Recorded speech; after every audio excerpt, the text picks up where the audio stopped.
This is Dr. Weaver. I just wanted to go ahead and get this voiceover started and completed. I thought I had it done last night. I would have had it to you by early today. And actually, I would have sent it last night, but I tried to do it on my company's system, and it was just a big mess. Anyhow, so I'm going to do it on my system instead. I think it should come out a whole lot better. All right, so I'm going to go ahead and share my desktop. Let's see. That's not what I want. Chrome tab.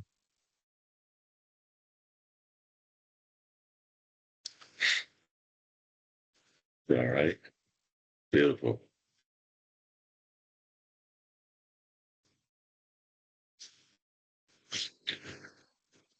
All right.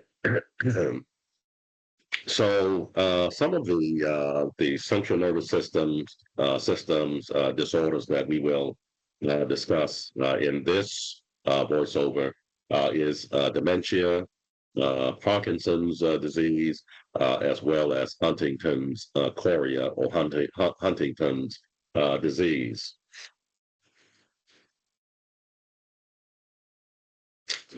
Make sure that we.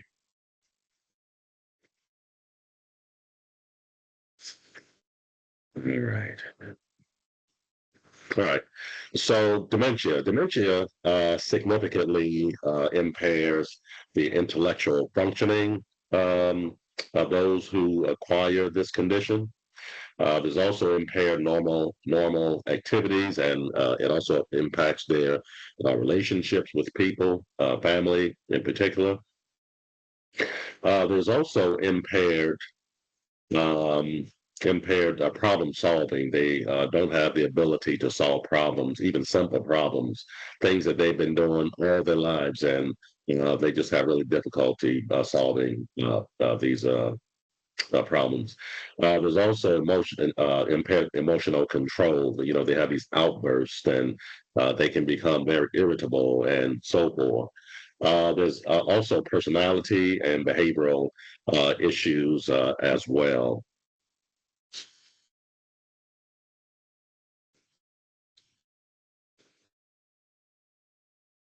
Right. Now, this condition or these conditions that we'll cover are essentially neurodegenerative diseases or neurocognitive.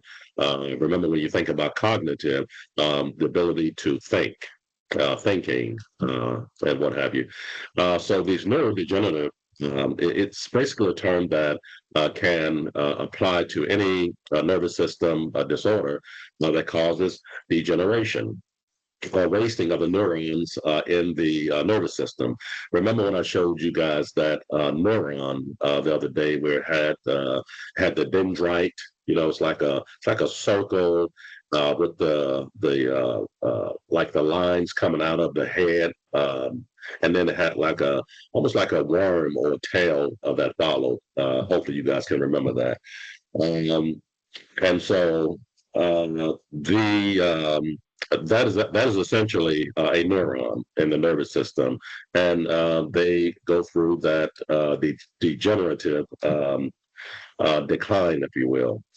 Now, the disorders discussed in this section are some of the most common neurodegenerative disorders, as I mentioned. The neurocognitive is the term to describe acquired neurologic disorders that cause cognitive decline.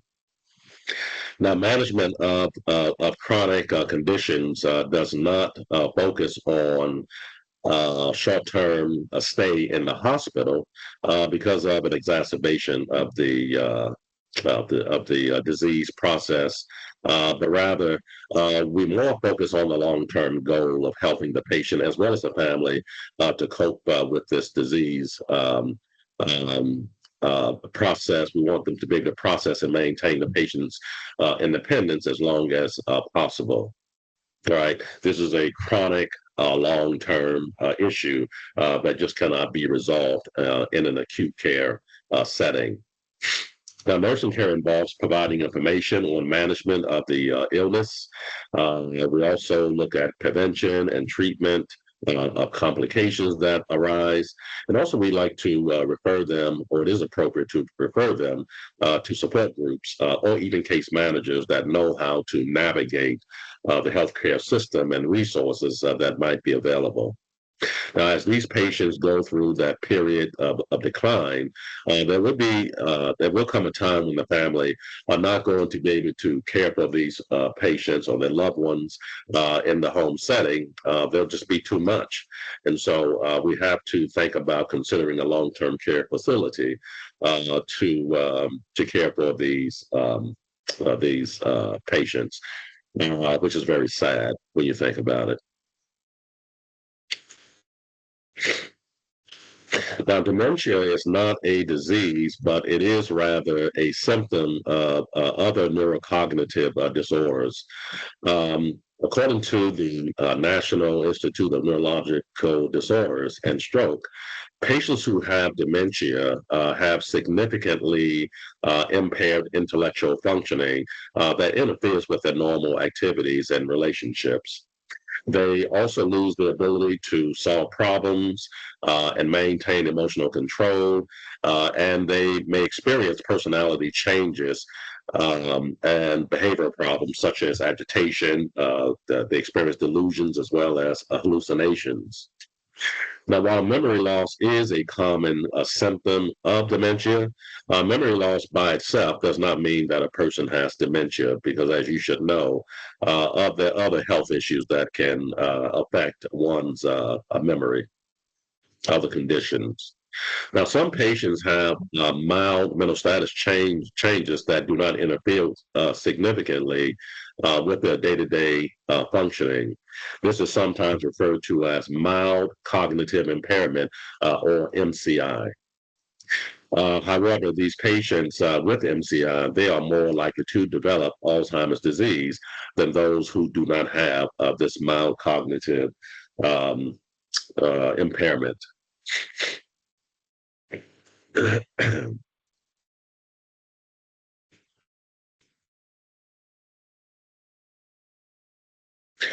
Take a look at the etiology. There are many causes of dementia, to include Parkinson's, Huntington's, as well as Alzheimer's disease. And of course, we'll talk about many of these or all of these shortly. Patients who have had many strokes, multiple infarcts, more or less like they've had a stroke, these various strokes in the past, or if they have vascular dementia. In other words, for example, some people, they may smoke cigarettes, and of course, cigarettes causes the vasculature to vasoconstrict. Right. It also causes plaque to build up in the vasculature all over the body, actually. And what happens is you get a reduction in blood flow to the brain, and of course, you have this dementia that can set in. All right. Now, chronic alcoholism, neurologic dysfunctions, head injuries, and also many medications can cause change in mental status, which can lead to dementia. Although aging is associated with more frequent dementia diagnosis, dementia is not a normal part of aging. In general, thinking is affected by changes in the brain that result from reduced blood flow or from even structural changes related to the disease state. So it's just not a one-dimensional, cause, if you will. There are many different causes. Take a look at the signs and symptoms. These patients, they have recent memory that recent memory rather is affected first. So this is kind of weird when you think about it, because you would think if somebody had just had a conversation with you about XYZ, that the individual would remember that as opposed to something that happened 50 years ago. But with these patients, their recent memory of something is actually affected, and they can tell you about something that they did when they were a child. They're 70 years old, and they tell you something they did when they were 10 years old. And then memory affected, remote memory is affected later on.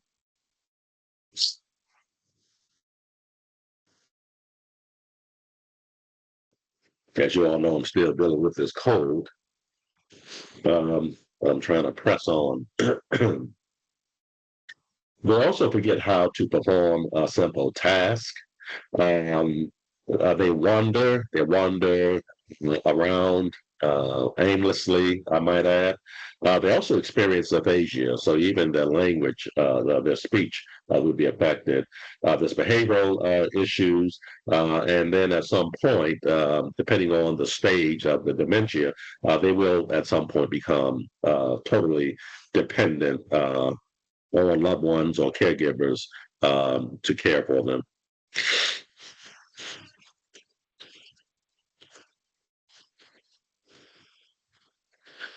Some of the diagnostic tests that is employed to uh, to diagnose this condition is the neuropsychological testing. There's also depression testing, because some of the symptoms of depression, well, let me put it this way: what we might think is dementia is possibly the patient experiencing depression.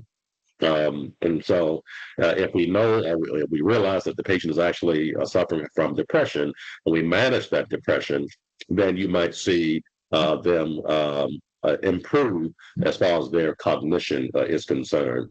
We're also going to look at the medications, because certain medications can also impact our brain, if you will. There's also an MRI, CT scan, and as well as a PET scan that can detect an underlying cause. It might be the fact that the patient fell some time ago and sustained a hematoma, and it's a slow bleed because maybe they're bleeding from a vein instead of an artery. And then of course you begin to see these mental status changes that are taking place. In other words, we're trying to rule out other causes of dementia. In other words,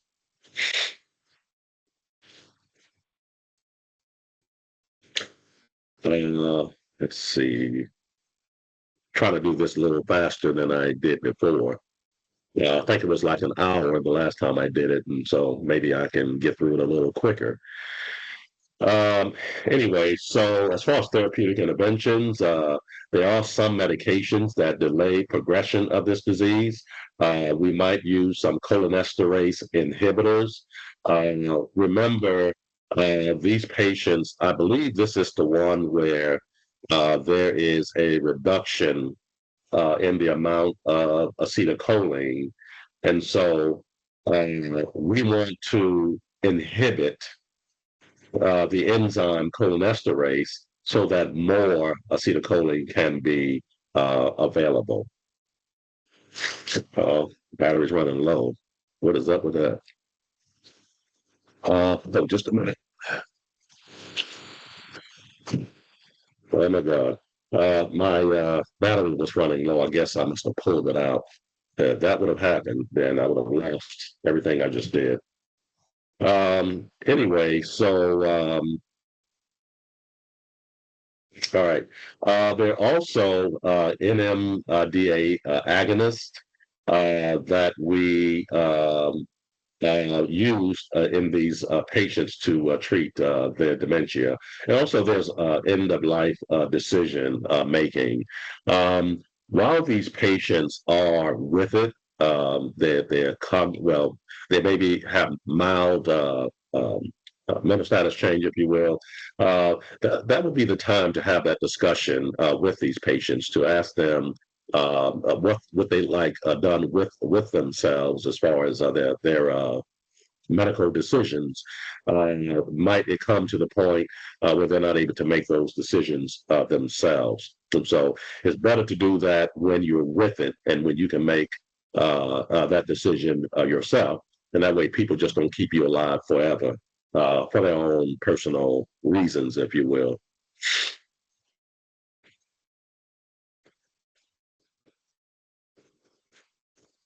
All right. Take a look at the appropriate nursing diagnosis, and I would like for you guys to make sure you read each of these nursing diagnoses, the planning and the evaluation, the interventions, and so forth. Risk of injury, imbalanced nutrition, chronic confusion, as well as risk of caregiver role strain. And all of this starts on page 984 in your med surg book. Um, Remember, we talked about respite care in class. Taking care of a patient who has these cognitive issues can be quite the task, and it is incumbent upon the clinical team to ensure that we are looking not only at the patient but at the family member as well, and hopefully respite care can provide some needed relief. Now, those who are low risk for developing dementia are those who have higher education. They may have a bachelor's or a master's degree or higher. They are of a higher socioeconomic status, right? Because these people are able to take care of themselves a whole lot better. They have doctors and they have health care essentially, and they may participate in health promoting behaviors, if you will. There's also engagement in stimulating. They have an engagement in simulating intellectual and leisure activities. I think what they mean is engagement in stimulating intellectual and leisure activities, right? Because you have something to stimulate you. So uh, they really need somebody to do their to do their editing. I tell you, maybe they can hire me. That'd be a good job to have, I suppose. Catch all kind of errors. Um, anyway, now this next topic that we will discuss is extremely important because um, this condition leads to a longer length of stay, and it also leads to the mortality and morbidity of patients, leads to death, in other words, and other issues, irreversible issues, if we don't detect it. And it results from a variety of issues that needs to be corrected. As you can see here, these patients, they could be in pain. They could be experiencing hypoxia, so they need oxygen. They need pain control medications. It can be due also to medications that they are receiving, as well as illness. So it is important to determine if these patients are experiencing delirium. Delirium is much more has a more rapid or a gradual onset versus dementia, which is more chronic and progressive. Now, delirium is a medical emergency, and it should be diagnosed and treated properly. All right. Uh, Electrolyte issues can also be a contributing factor. Electrolyte imbalances, that is, the patient has urinary catheters, nutritional deficiencies, if you will, can contribute to delirium. Right. And this is essentially a temporary mental disturbance that these patients experience. Right.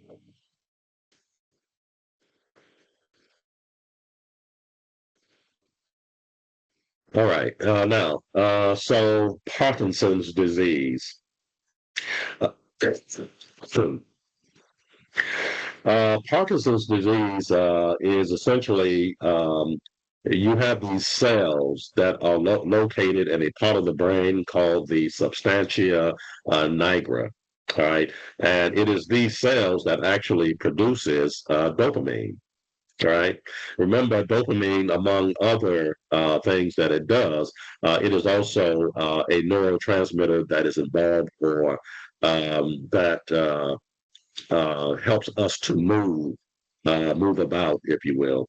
That's why this particular condition is also referred to as movement disorders because patients they lose their ability to move. Now, the cells that are located in the substantia nigra, they begin to die, and they can no longer produce the dopamine, and therefore these patients begin to have these movement issues and whatnot. All those signs and symptoms that we talk about. All right.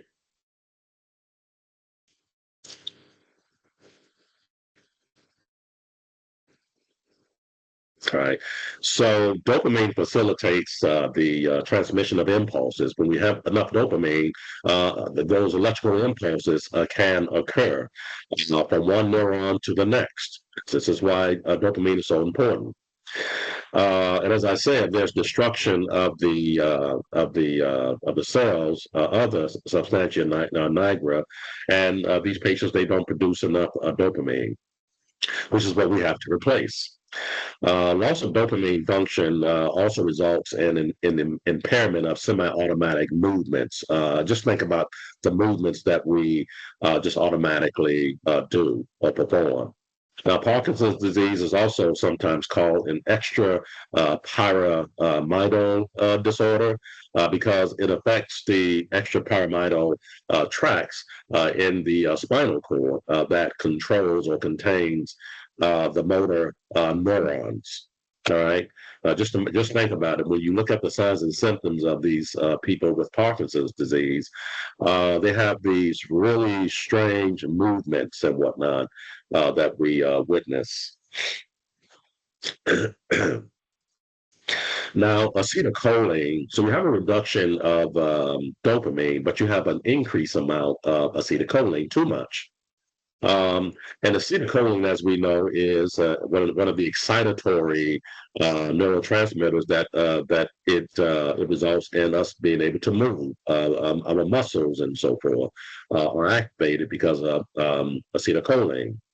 Um, and there is actually this imbalance so that there's the normal balance of acetylcholine and dopamine is essentially interrupted in these patients with Parkinson's disease.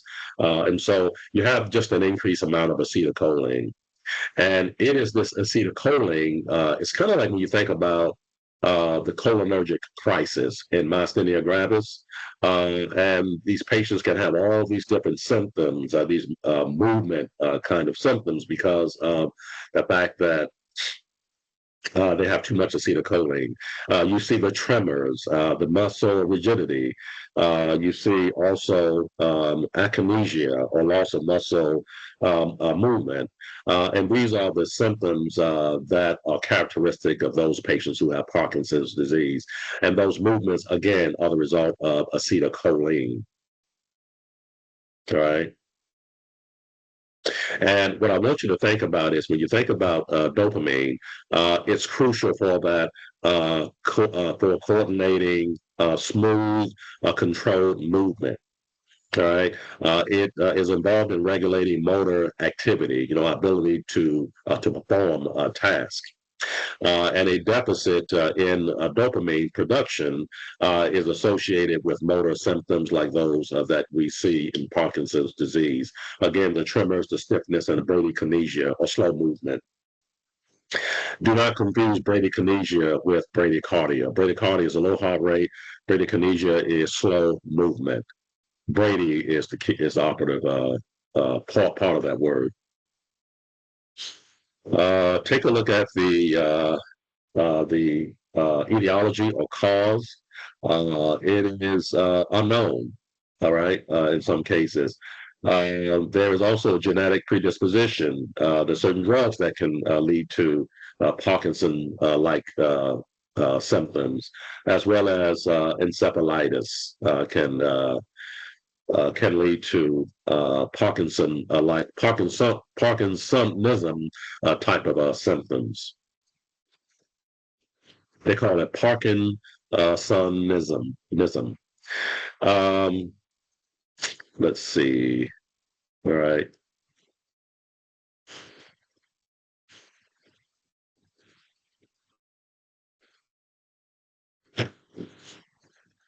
All right. And again, take a look at the signs and symptoms. There's muscular rigidity, there's bradykinesia, or slow movement. There's a change in their posture. And you'll see that on the next slide, what it actually looks like, what these patients look like.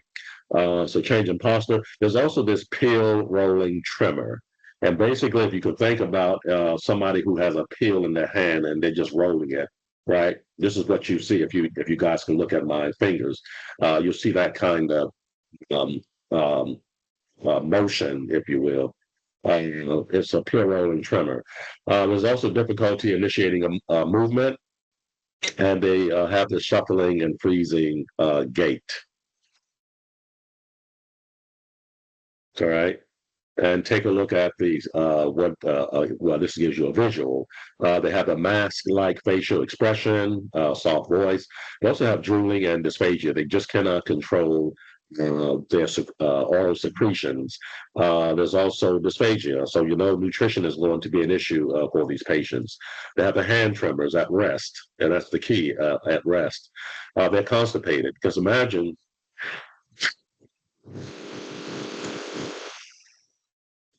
if you are not able to drink and to eat and whatnot, especially fiber-related foods, then these patients are likely to be constipated. And there's frequent urination. And this is especially important when you think about a male, an older male, let's say who is 60 and older, they may have prostate issues. And so that can also cause them to have to use the bathroom quite a bit. They have they flex at the knees and hip as they shift the center of gravity forward in order to try to balance themselves. And also there's the short shuffling steps. These are classic signs of Parkinson's disease.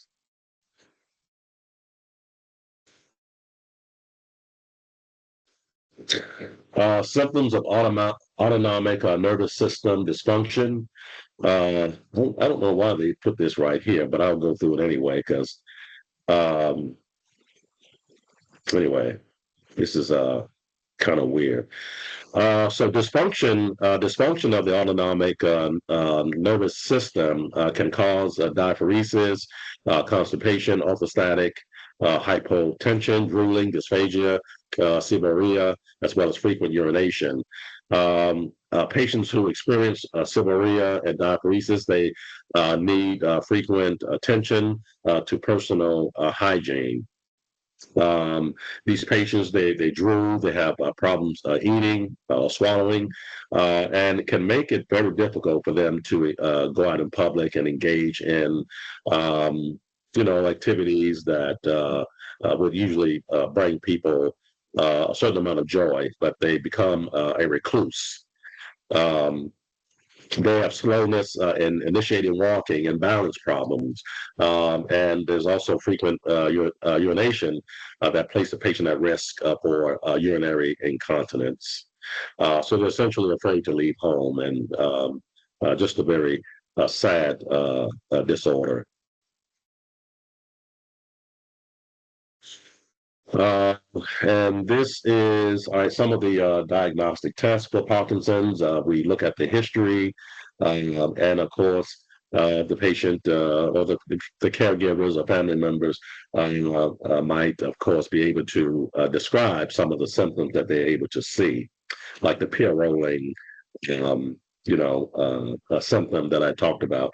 Physical examination, of course, as well as an MRI might be ordered as well, just to basically rule out other alternative causes because it can be something else that could be causing these symptoms. All right. Um, all right. So there's no cure for Parkinson's disease. Treatment is aimed at controlling symptoms and also maximizing the patient's function as much as possible. Medications used to control symptoms are listed. Take a look at Table 4810 for a list of those medications. Now, many patients with Parkinson's disease experience fluctuations in motor function related to medication therapy. All right, and this is referred to as the on-off phenomenon. The on-off phenomenon. Now, these patients have a decreased response to the levodopa that we give them for Parkinson's, particularly as the dose that they are prescribed wears off, right? And that's the off period. Um, and so, as the disease progresses, the patients may notice that the off periods, again, when the drugs not only wear off, but it becomes less predictable and occurs. These off periods become more rapid, or they occur more rapidly. Now, the patients may have a delayed or absent response to the next dose of levodopa. They may not respond as well. And of course, this can result in these patients being stuck in that off stage and being significantly disabled as a result. Um, Fluctuations in the motor function can be accompanied by other symptoms, such as they might experience pain, diaphoresis, anxiety attacks, hallucinations, and mood swings that increase the disability associated with this condition. Now, just in case you guys are tested on the on-off phenomenon, so the on-off phenomenon in Parkinson's disease refers to sudden and unpredictable changes in a patient's ability to move due to fluctuations in the effectiveness of the drug levodopa. Now, during the on phase or period, the medication is seen to work very well, and the patients they tend to be able to move more easily. However, during the off phase, the medications, the effect of the medication, it wears off, right? And it causes noticeable decrease in movement or the ability of the patient to move, such as you'll see stiffness in these patients, and they may have problems just even starting to move. And as the condition progresses, these off periods become a whole lot more frequent, but they are also less predictable. You don't know when they're coming on. And of course, this can make it harder for patients to manage the symptoms. Now, one of the things we do for this is that so basically, you have these patients who are taking the maximum doses of the medication for Parkinson's disease, and of course, they may benefit from something we call a medication holiday. Think about the word holiday. During a medication holiday, these patients are taken off of all of the medications, especially related to Parkinson's disease. And then, of course, about maybe 2 weeks or so later, the medications will be restarted at a much lower dose. And of course, the dosage will be titrated upward in order to control the symptoms. These patients, when this is actually done, they may have to be hospitalized while they go through this medication holiday because there is an increased risk that they might have some safety issues. Now, the COMT, I'm going to leave that up to you guys to take a look at again. We've already discussed this. I will tell you that the pallidotomy, this is an intentional incision that is made by the neurosurgeon that is aimed at reducing the abnormal activity in the brain, and it does improve the motor symptoms. This procedure is typically considered, they would do this procedure rather when the medications are just not working as well or not providing the patient much in the way of relief. All right. But the patient has severe symptoms that significantly impacts their quality of life. And so this particular procedure would be kind of one of the last results, if you will. There's also deep brain stimulation that is done to hopefully minimize the symptoms that is seen in these patients. Take a look at the nursing diagnosis: impaired physical mobility, self-care deficits. They're not able to dress, feed, participate in toileting as well as bathing. There's also increased risk of injury, and also these patients might they might be diagnosed with dementia at some point. Take a look at page 991 at these various nursing diagnoses, the interventions, the implementation, as well as evaluation.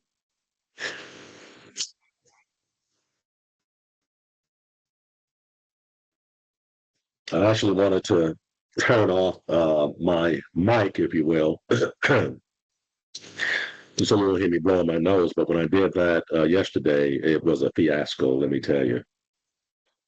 All right, let's take a look at Huntington's disease. They also call this condition Huntington's chorea. It can be genetic. It is an autosomal dominant. Essentially, what that means is if one of the parents have the gene for this, the child has a 50% chance of acquiring this condition. Essentially, there's degeneration of parts of the brain. All right. Now, there is a mutation in a specific gene that has been identified with these patients, but the cause of the mutation, of course, is not known. There's also a protein called, I think it's called RHES, RHES, that may be responsible for the activation of a mutant protein, something that has changed and has gone wrong, basically that causes destruction of the cells in the corpus striatum, which is a part of the brain. Also, there's destruction occurring in the caudate nucleus, as well as other deep nuclei of the brain, and also in portions of the cerebral cortex. And so, essentially, there's destruction in various parts of the brain. This degeneration results in progressive loss of normal movement. So movement is impacted as well as intellect. And of course, the rate of disease progression, it does vary from person to person. The symptoms that may be noted in these patients, you might see dementia. You may witness personality changes and inappropriate behavior. They may experience a paranoia as well as violence. All right. Also, with these patients, you would see something that is called coriform movements, and these are like dance-like movements. So it looks almost like they're dancing, okay, but they're not. Dysphagia. So nutrition is going to be an issue. Depression. I mean, these patients actually, um, of course, they become educated about this condition, and they know at some point they won't be able to carry out a suicide, and so they tend to perform suicide a little earlier when they have the ability to do so. All right. And of course, as far as death is concerned, these patients, they typically have a lifespan of 10 to 30 years following their diagnosis. But as I said, these patients, they know that this condition is going to um, kill them one day, and so they may carry out a suicidal act before it gets to that point.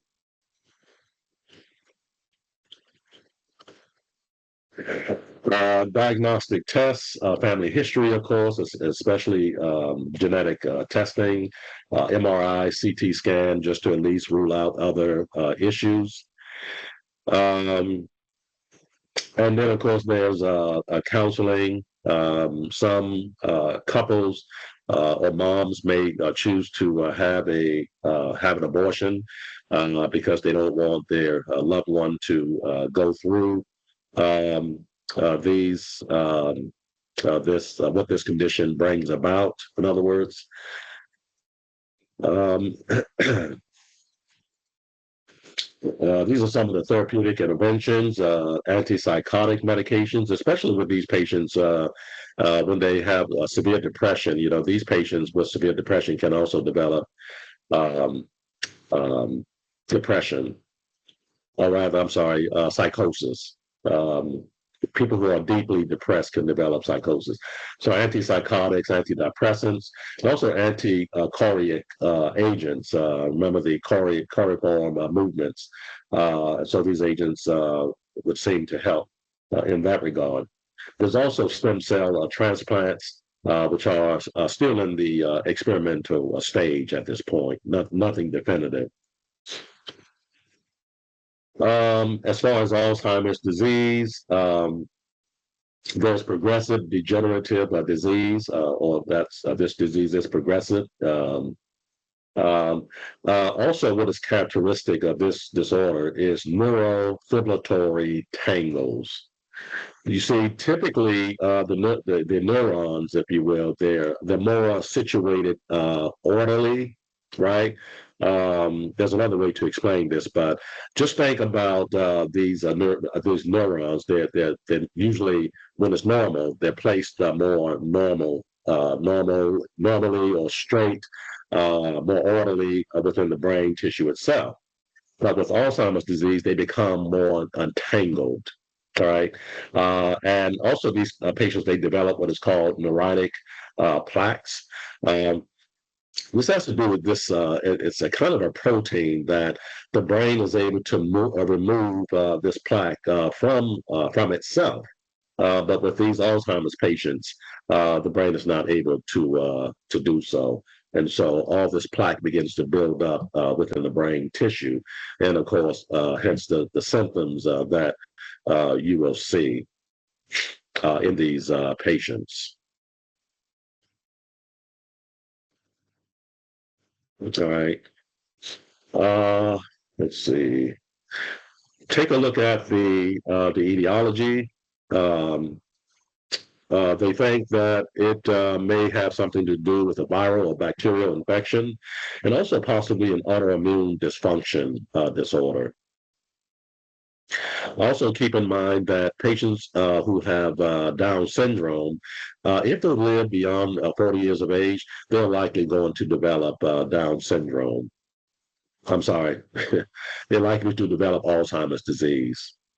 Um, it is also believed that lifestyle factors can also result in the risk of Alzheimer's disease, such as hypertension, hypercholesterolemia, as well as poorly controlled diabetes. And so, with those conditions, you have to think about there's going to be a reduction of blood flow to the brain tissue. And that's what these conditions actually cause.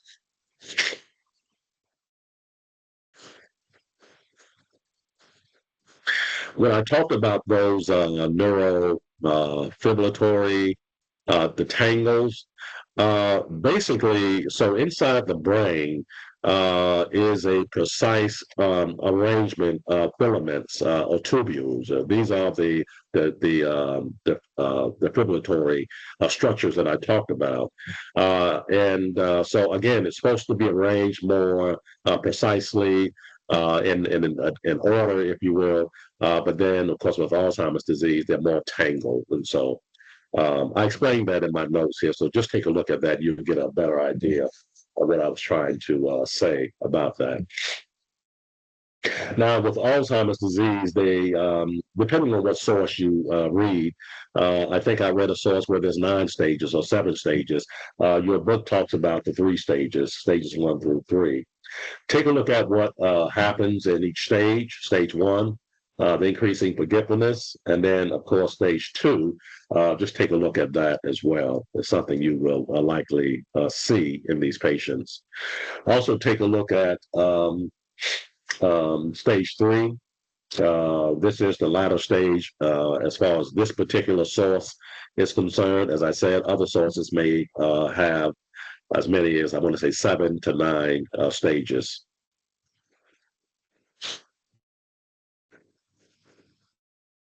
Some of the diagnostic tests, a history and physical examination can be revealing, an MRI, as well as a PET scan, a SPECT scan as well.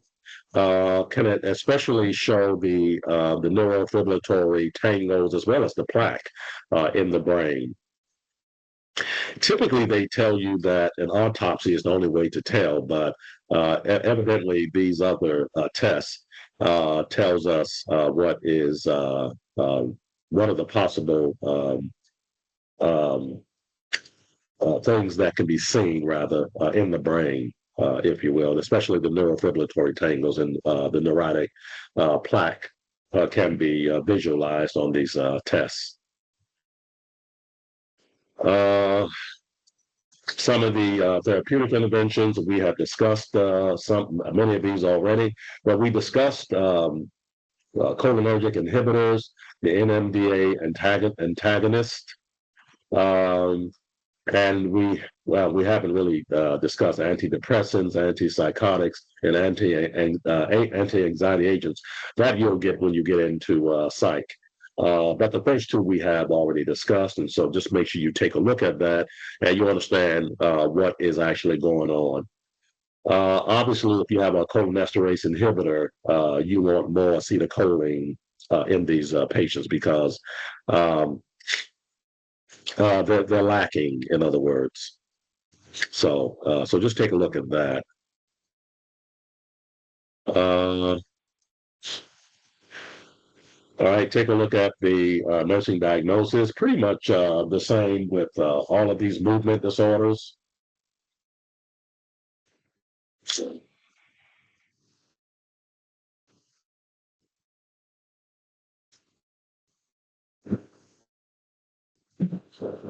Let's see.